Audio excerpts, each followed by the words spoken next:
Merci de votre attention. L'actualité ce soir, la finale ce lundi des luttes Evala dans le canton de Tichao. Et pendant ce temps, les préliminaires se poursuivent à Pia, des duels suivis par le chef de l'État. Le forum Agoua à Lomé, la mobilisation se poursuit. Grande opportunité pour les opérateurs économiques sensibilisés partout sur les enjeux de ce grand rendez-vous.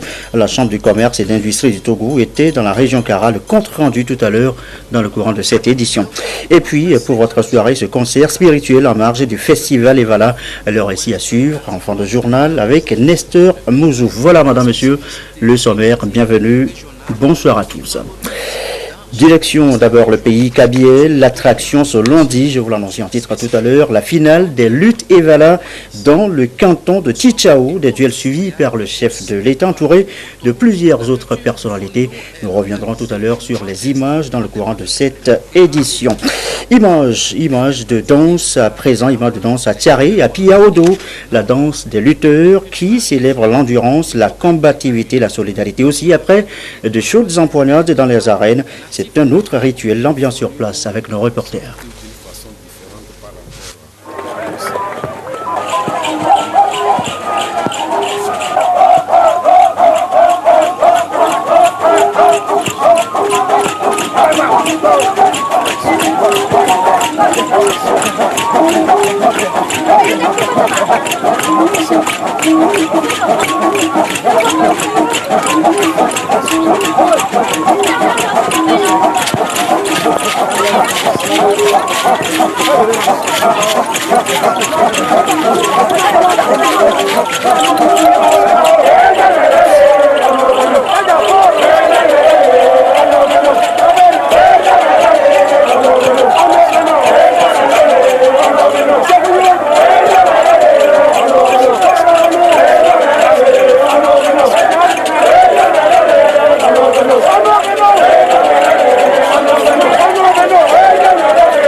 Et voilà donc quelques séquences de la danse à Tichao après la finale à Tichao de danse donc des lutteurs à Tiaré et à Piao de danse, vous l'avez remarqué, suivi donc par le chef de l'État. À Pia précisément, on en est encore aux préliminaires, aux éliminatoires. Les affrontements sont âpres, des lutteurs tenaces. Reportage sur place de Ramdan Mbassina.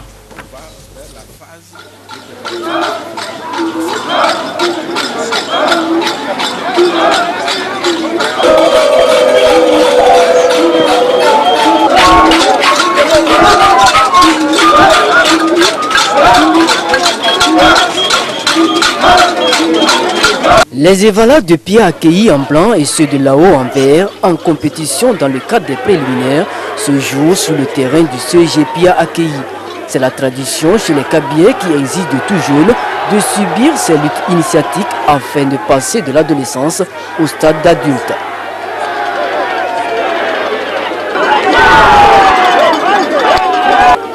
Pia accueilli en blanc, le motivé n'a laissé aucune chance aux Evala de Lao. Score 24-9.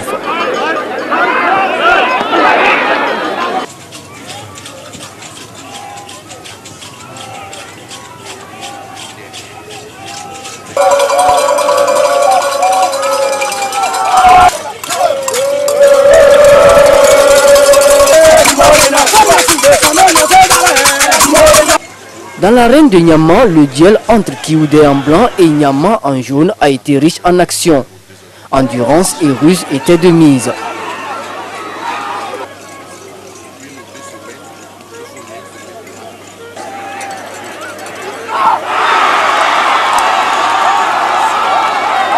Au finish, la victoire revient aux Evala de Niama par 13 victoires contre 7 pour Kioudé. Encouragés par la nette domination de leurs aînés, les Arosa de Niama en jaune l'emportent par 14-12 sur leurs congénères de Kioudé en blanc.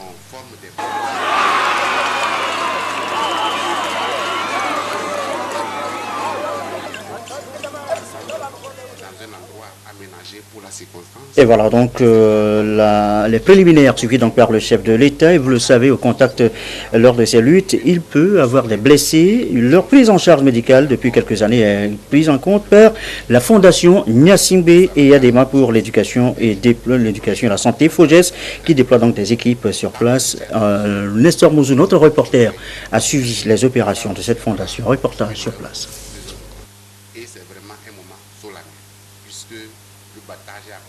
Des chirurgiens pédiatres au chevet des enfants en situation de vulnérabilité. Souffrant de pathologies diverses, notamment l'hernie, ces enfants bénéficient d'une opération chirurgicale gratuite menée ici à l'hôpital Saint-Joseph de Dacha. Cette opération foraine est pilotée par la chaîne de l'espoir qui, à travers cette mission, entend voler à leur secours pour asseoir leur bien-être social. Nous avons été sollicités pour offrir notre cadre en vue d'organiser une opération foraine pour opérer les enfants gratuitement. Nous avons accepté avec beaucoup de joie et beaucoup de plaisir parce que cela rentre parfaitement dans nos options aussi, nous mettre à la disposition des personnes qui souffrent et leur offrir la possibilité de se faire soigner. Depuis le démarrage de cette opération chirurgicale, 230 enfants ont été consultés, dont plus d'une trentaine opérés. Une mission par laquelle certains parents poussent leur ouf de soulagement. Je remercie Dieu pour les opérations sur les enfants gratuites et j'ai vu que c'est bon pour aider les parents et les enfants. Tous les parents sont très contents de nos prestations. Tout se passe bien, on n'a pas eu de complications, on n'a pas eu de décès et grâce à Dieu, je crois que tout va se terminer très bien. Cette mission foraine de la chaîne de l'espoir se déroule 2 fois dans l'année. Le but est de rapprocher ces services de la population des milieux les plus reculés pour les aider à bénéficier davantage des soins gratuits et soulager un tant soit peu leur peine. Nous venons à l'intérieur pour les soulager les parents et puis aider ces enfants qui n'ont pas accès à ces soins-là. Pour la chaîne de l'espoir, c'est notre mission d'opérer les enfants, d'apporter le soin aux enfants qui sont dans des coins reculés ou aux enfants qui n'ont pas de moyens. Donc nous ne faisons que remplir notre mission de sauver les enfants. Après ces différentes opérations, un suivi se fera au quotidien dans l'optique de mieux accompagner les bénéficiaires pour leur prise en charge. Et voilà, on a suivi donc les opérations foraines de la chaîne, l'ONG, la chaîne de l'espoir à Dacha, un reportage de Silver Abdou en lieu et place donc de l'opération FOGES sur lesquelles nous reviendrons bien évidemment dans le courant de cette édition si tout va bien. La suite, l'heure, 20h09. Autre titre de l'actualité, le forum AGOA à Lomé dans maintenant presque seulement 2 semaines. Grande opportunité pour les opérateurs économiques. Ils sont sensibilisés en ce moment à travers tout le pays. La tournée de la CCIT, la Chambre de commerce et d'industrie du Togo, ce soir, l'étape de la région Kara avec Nestor Moussou. Les opérateurs économiques de la région de la Kara, mis au parfum de la tenue du forum African Growth Opportunity Act à Lomé. Les patrons de la CCIT, Chambre de commerce et d'industrie du Togo, se sont déplacés pour échanger avec eux, leur donner les informations par rapport au forum AGOA afin qu'ils puissent s'organiser et y participer. C'est en 2000 que les États-Unis d'Amérique ont voté cette loi sur les opportunités de développement de l'Afrique. Aujourd'hui, nous savons qu'il y a un faible taux d'exportation du Togo vers les États-Unis dans le processus AGOA par rapport aux autres régions, aux autres pays de l'Afrique de l'Ouest. Comment faire pour stimuler nos agriculteurs qui sont des hommes d'affaires à pouvoir mieux exporter par rapport aux profits qu'offre l'AGOA? Pour cela, nous voudrions que nos opérateurs économiques soient performants et permettent l'évolution économique de notre pays. Et donc, le public et le privé doivent travailler ensemble. C'est ce que nous offrent nos dirigeants actuellement à travers le chef de l'État, son Excellence Faure Esazina Gnassingbé. La CCIT attend beaucoup des opérateurs économiques afin que le forum AGOA soit un succès. La loi AGOA autorise les produits africains qui répondent à ces exigences à entrer sur le marché américain sans payer les droits de douane. Le forum AGOA va durer 3 jours, du 8 au 10 août prochain. Idem pour l'OTR, l'Office togolais des recettes, sensibilisation tous azimuts, là aussi à travers tout le pays. Le message porté partout aux contribuables se résume en 5 mots, il faut payer les taxes. Cela s'appelle du civisme fiscal. Reportage de Désiré Aloy dans les savanes. Faire des commerçants et commerçantes des partenaires fiables. Ici à Naki Ouest puis à Mango, l'Office togolais de recettes OTR échange avec eux sur le civisme fiscal dans les marchés. Une sensibilisation axée sur le thème à contribution dans l'objectif de les emmener à payer volontairement les impôts et taxes. Nous sommes passés pour leur expliquer les droits et devoirs des contribuables. Ils ont compris. S'ils n'avaient pas compris, ils n'auraient pas posé beaucoup de questions. Nous voulons amener les gens à un civisme fiscal et au paiement volontaire des impôts. Pour que tout le monde comprenne que lorsque je mets quelque chose aux impôts, je contribue au développement de mon milieu. Que tout le monde sache que tout ce qui se passe, ma contribution y est. Payer ses impôts et taxes contribue au développement du pays. À Naki Ouest et à Mango, les opérateurs économiques, après la sensibilisation, s'engagent à devenir des partenaires sûrs. La sensibilisation de OTR, je trouve qu'elle est très importante car l'État utilise l'argent là pour la construction, pour les constructions des marchés, des rues. Et je demande à tous mes camarades, les commerçants, commerçantes, à payer les impôts comme moi. Moi, je suis coiffeuse, je pense que il faut que je paie mes impôts chaque année pour que mon milieu aussi, pour contribuer au développement de mon milieu. Je demande aux gens de ne pas fuir, de rester et discuter avec eux pour voir comment est-ce qu'ils vont faire. Même tout de suite, s'il n'a pas l'argent pour l'impôt, il n'a qu'à discuter pour voir quand est-ce qu'ils vont trouver l'argent pour payer les impôts. L'OTR, loin de traquer les contribuables, considère plutôt ses citoyens aujourd'hui appelés partenaires avec qui des échanges sont permanents afin que chaque partie tire profit. Les opérateurs économiques des marchés de Korbongo, de Mandouri, de Naki Ouest et de Mango sont désormais prêts pour s'acquitter de ce devoir civique, payer les impôts et taxes. La filière soja, un secteur encore un peu informel. Comment l'organiser pour tirer meilleur profit? C'est une préoccupation réelle. Les acteurs se sont retrouvés dans les plateaux la semaine dernière. L'interprofessionnalisation a donc été le sujet évoqué à cette occasion. Le compte rendu de Yves Agbevivi. Les producteurs et transformateurs de soja s'apprêtent à œuvrer en synergie à travers une interprofessionnalisation de la filière. Une volonté insufflée par la centrale des producteurs de céréales du Togo, la CPC Togo, et l'initiative s'inscrit dans le projet de renforcement des capacités productives et commerciales de la filière soja. Spécifiquement, cette rencontre veut, entre autres, informer les participants sur leur rôle et les avantages au sein de l'interprofessionnalisation, présenter dans ces détails la feuille de route vers leur assemblée constitutive et programmer une rencontre nationale pour asseoir un bureau de producteurs pour la suite des actions. Le producteur produit et un acheteur vient seulement, il achète sans tenir compte de ce qui va se passer, sans tenir compte de l'exportation.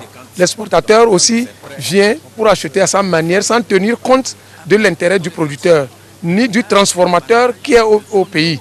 Donc les trois vont rester à une table ronde, discuter de l'intérêt de tout un chacun et fixer un prix qui serait vraiment acceptable à tout le monde. 45 acteurs des maillons de la filière soja, des acteurs venus des 12 préfectures de la région des Plateaux, ont pris part à cette rencontre tenue à Atakwame. La santé maintenant, la santé avec les bonnes pratiques en santé maternelle, infantile et en planification familiale.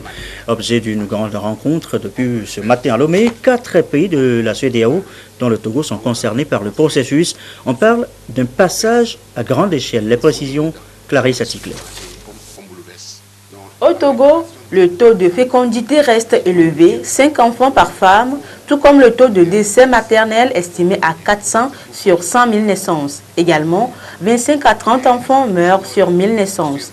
Pour réduire ces indicateurs, l'Organisation ouest-africaine de la santé, OAS, préconise le recours au passage à grande échelle des bonnes pratiques en santé pour permettre à la population d'avoir accès à des soins de santé de qualité.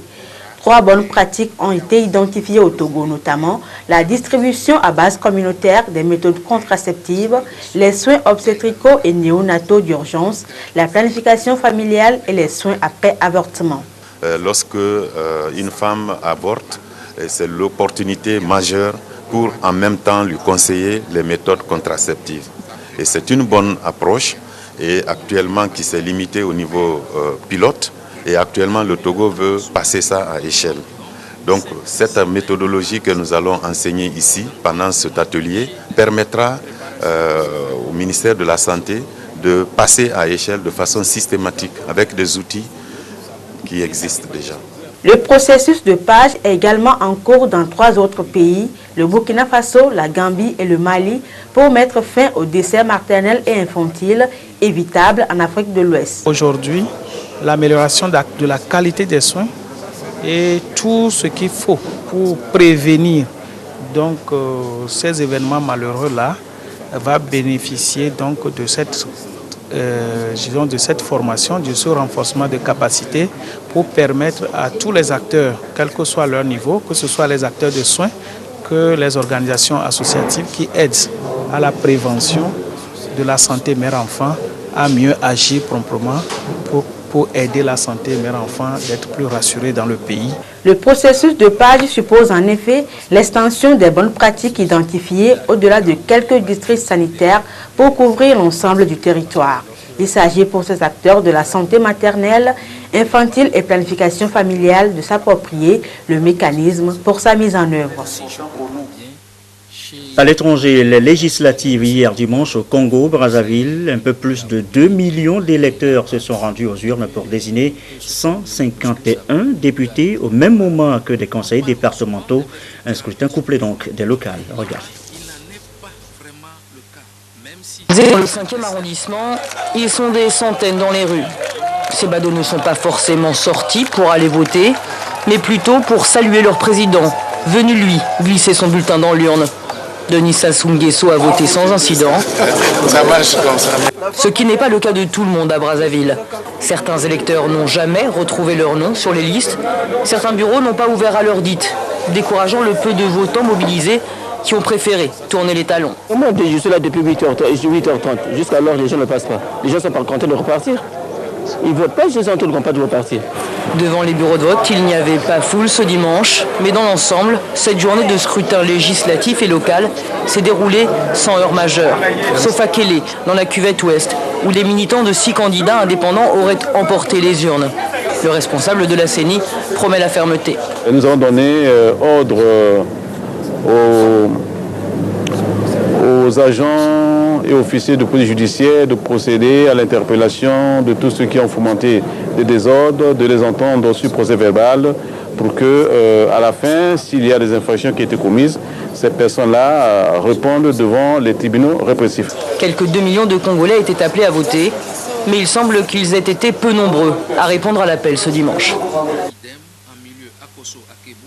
En plus bref maintenant, au Nigeria, 8 personnes ont été tuées ce lundi dans un attentat suicide commis par une femme dans une mosquée de Maiduguri, la capitale du nord-est du Nigeria. régulièrement visée, vous le savez, par des attentats du groupe djihadiste Boko Haram. Une kamikaze s'est fait exploser dans une mosquée du quartier London City juste après la prière du matin, faisant 8 morts et 15 blessés.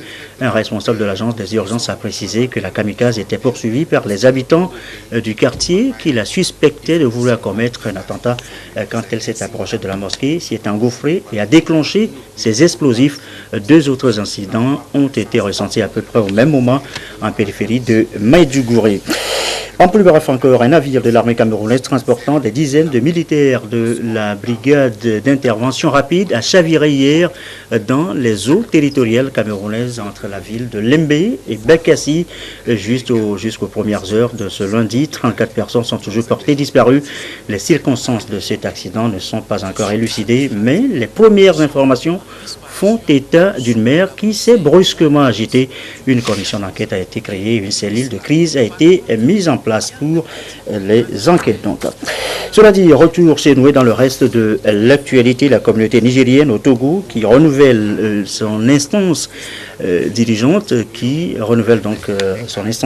Le Haut Conseil des Nigériens au Togo s'est doté d'un nouveau bureau. Son président a été investi et devant l'ambassadeur du Niger au Togo, Samuel Degwe, Ferdinand Tchassoua.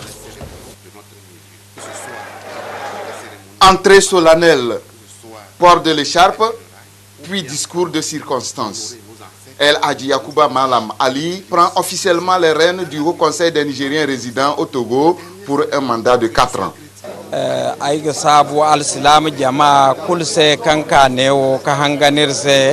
Je remercie tous ceux qui m'ont élu et ceux qui ne m'ont pas élu aussi.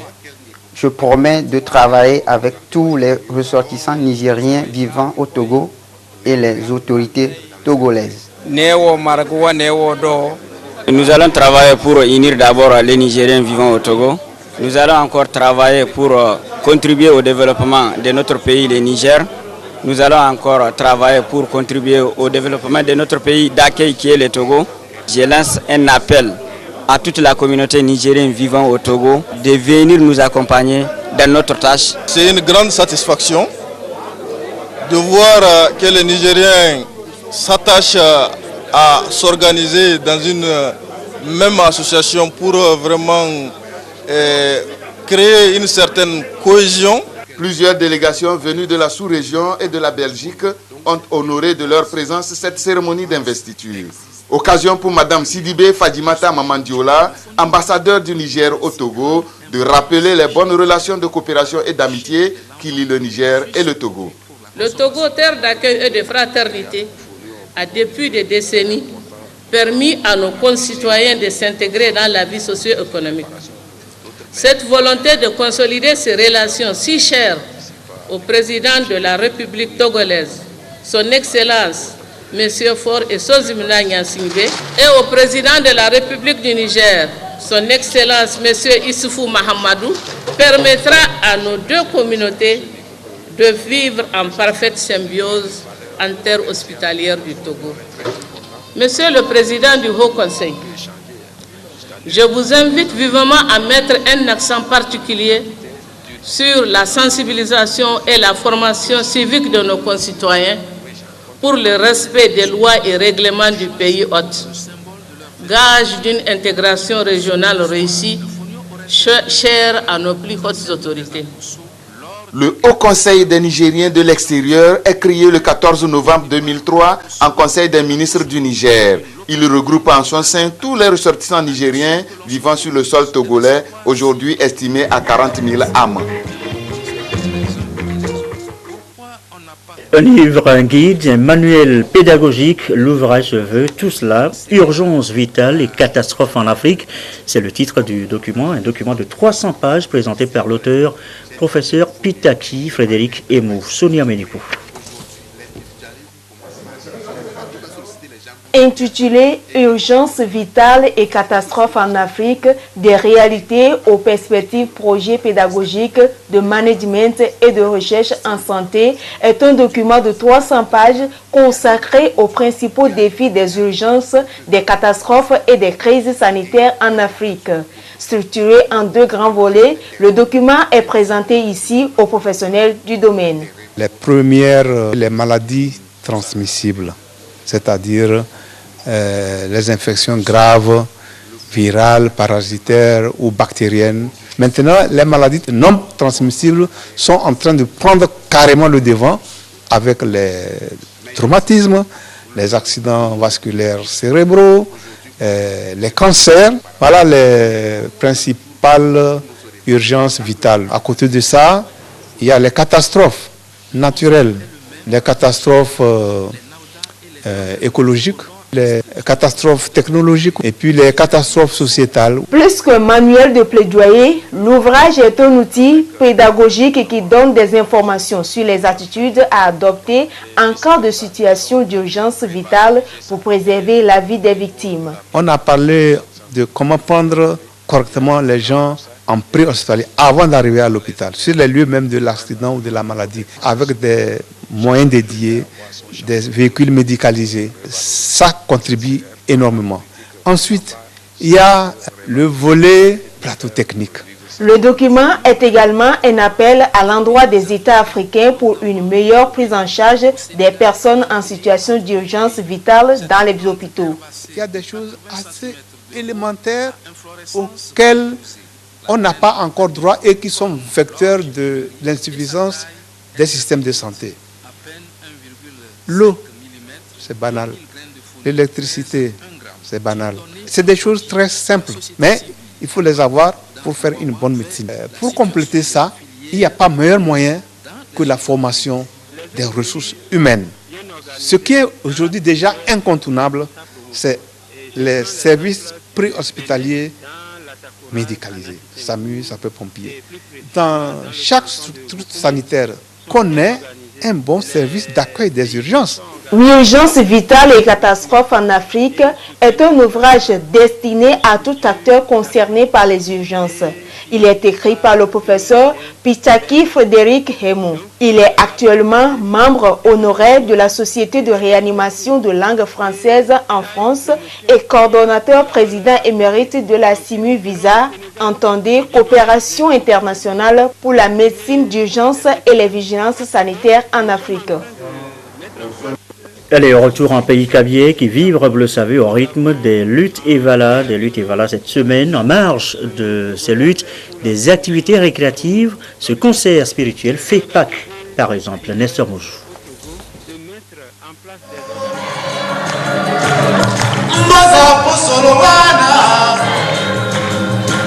Un concert spirituel offert au public au démarrage des luttes traditionnelles dans la Kosa.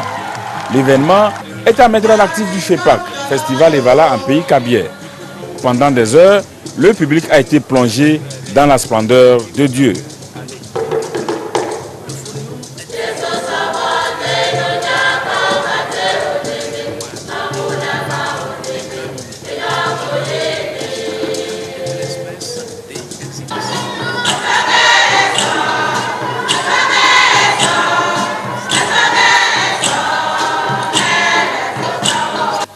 Le FEPAC est à sa 12e édition.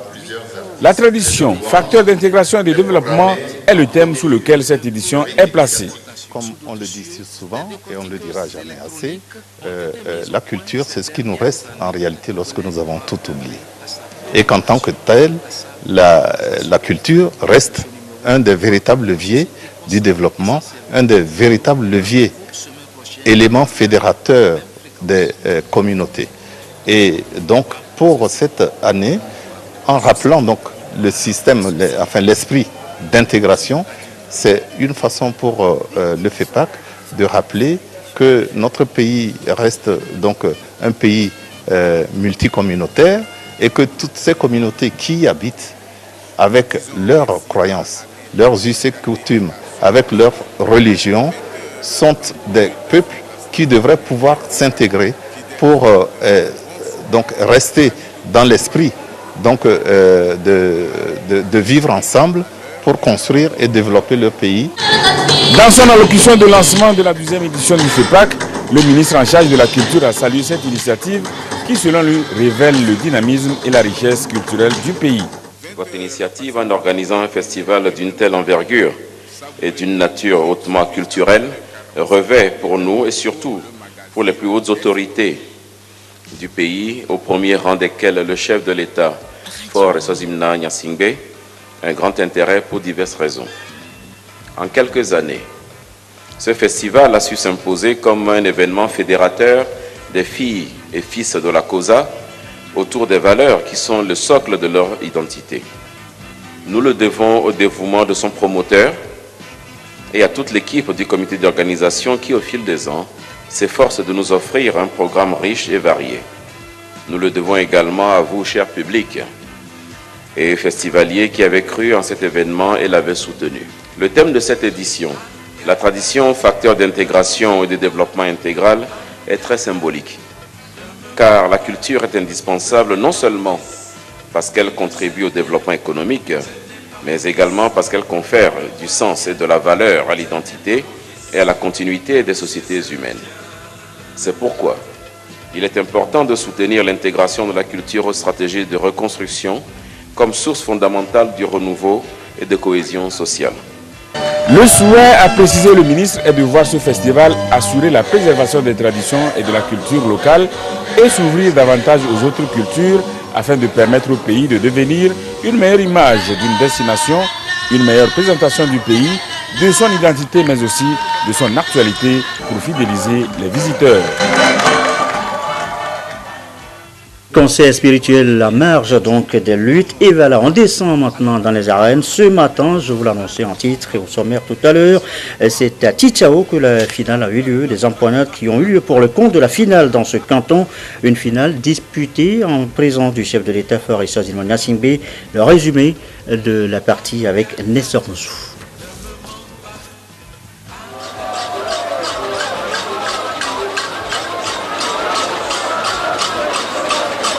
Cela devient répétitif à Tchitchao. La finale des luttes traditionnelles Evala dans ce canton ces 3 dernières années se sont déroulées sous la pluie. Malgré les trompes d'eau, les supporters ont tenu bon sur le terrain de l'école centrale jusqu'à l'arrivée du chef de l'État.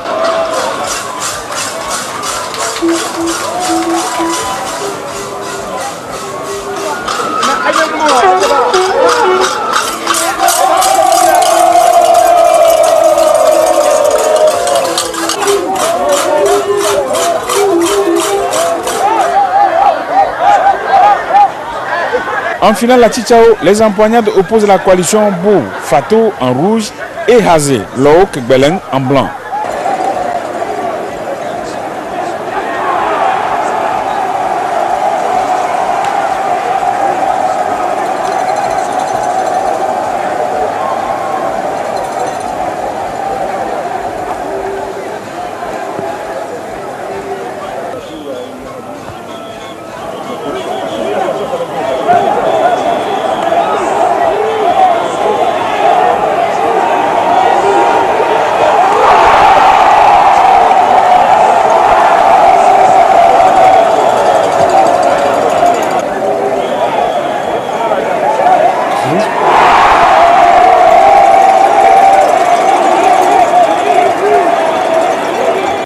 Ce n'est pas le jour de chasse qu'on apprend à un chien comment chasser.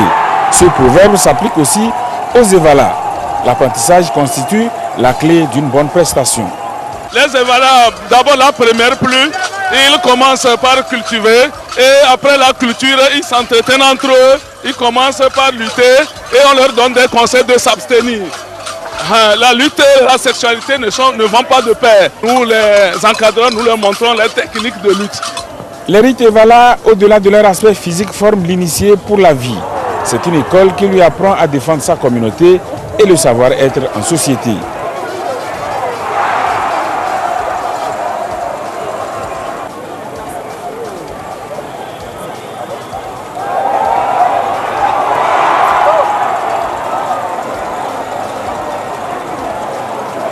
Pour le score de cette finale de Tchitchao, les Evala de la coalition Bou Fatou ont remporté la victoire. Les Rouges ont battu leurs congénères de Hazé Louk Gbeleng par 40 contre 29.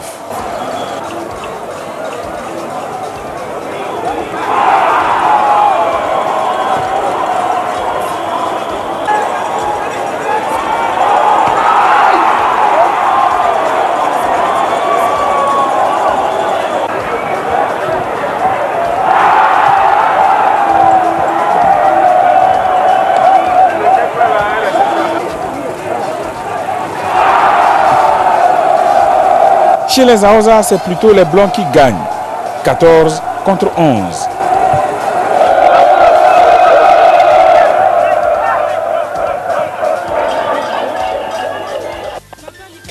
Et voilà, c'est la fin de cette édition. Nous reviendrons dans nos prochaines éditions sur les opérations FOGES en marge justement de cette lutte traditionnelle. Et voilà, 2017. Merci à vous qui nous suivez ce soir encore sur la télévision togolaise et comme d'habitude, toujours fidèlement. Très belle soirée.